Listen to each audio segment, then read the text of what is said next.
This is the first of 3 parts of what we call support team orientation, meaning if you are going to be on a support team, these are the 3 areas we want to discuss and make sure that you understand. It'll help your experience go so much better. One of the first ones, we call it understanding the team approach, and a few things just to keep in mind about this. This is not rocket science. This is not difficult to understand. It's just really important because it's different than how we normally do individual volunteering. So the second area that we'll come back to in part 2 has to do with how do we offer emotional and spiritual support. So we'll say how to offer emotional and spiritual support. You know, the 3 kinds of support we offer on a support team is practical, emotional, and spiritual support. Practical is really easy because those are things we actually do, and we'll just barely briefly talk about those. But how to offer emotional and spiritual support is really important because that's the area sometimes we have a lot of different viewpoints on what that means. And so we'll look at how to offer emotional and spiritual support. Then the third area we'll come to in part 3 has to do with learning our boundaries. Learning our boundaries. And boundaries are critical in any healthy relationship. And so we'll be talking about specific boundaries in part 3. So let's just quickly look at understanding the team approach in part 1 here. And a few things to keep in mind. One, remember that you're not alone, and so we'll call this the power of team.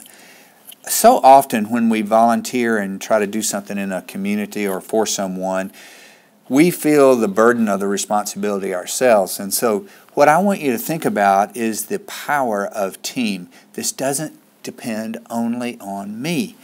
It is something that I can look to my team members. I can do the parts that I can do, that I want to do. And in fact, that's what I want to add to this is do what you want to do. Because if you don't, you'll get tired and burn out quicker if you are doing things that you really don't want to do.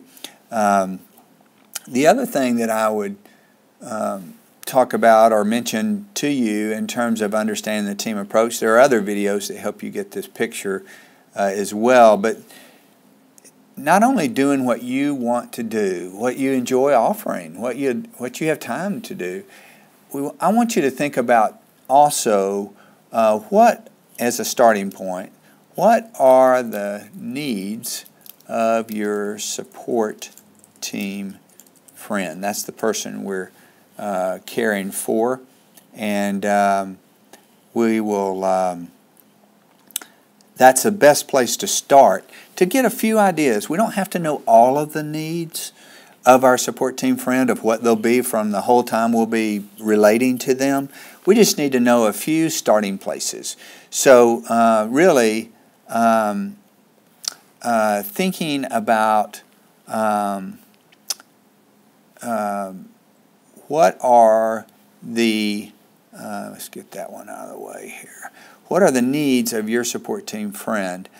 If you can get those few, a couple of ways you can do that is your support team leader can meet with your support team friend before your first meeting as a team, and you will be able to have a good starting point. And then the other thing is to ask yourself when you would like to offer whatever it is. When are you available? We're just talking about in the next month. We're not talking about every month. We're just talking about here as we move ahead. So we'll just say, when would I like to offer what it is I want to do on the team? And again, this is dynamic. It's changing all the time. And I want you to consider that this is the wonderful power of team when you get to do what you love to do, but you don't have to do it all. Final one thing that I'd want to point out is that there will come a time when you need to get off the team. And so how do we do that in a way that's comfortable and it's good communication? And what I would suggest is that you have what we call guilt-free exit. Guilt-free exit. And what I mean by this is that when you get ready to leave, if you'll just let your support team leader, the leader of your team, know that you have got to move on to other things or you just can't do it anymore, I want your leader to respond with thanks for what you've done. And if you want to come back, let us know. Thanks for what you have done. And by saying that, you give people freedom. If I can spell there, you give people freedom to be able to leave and know that they won't be begged, oh, please stay, and so forth.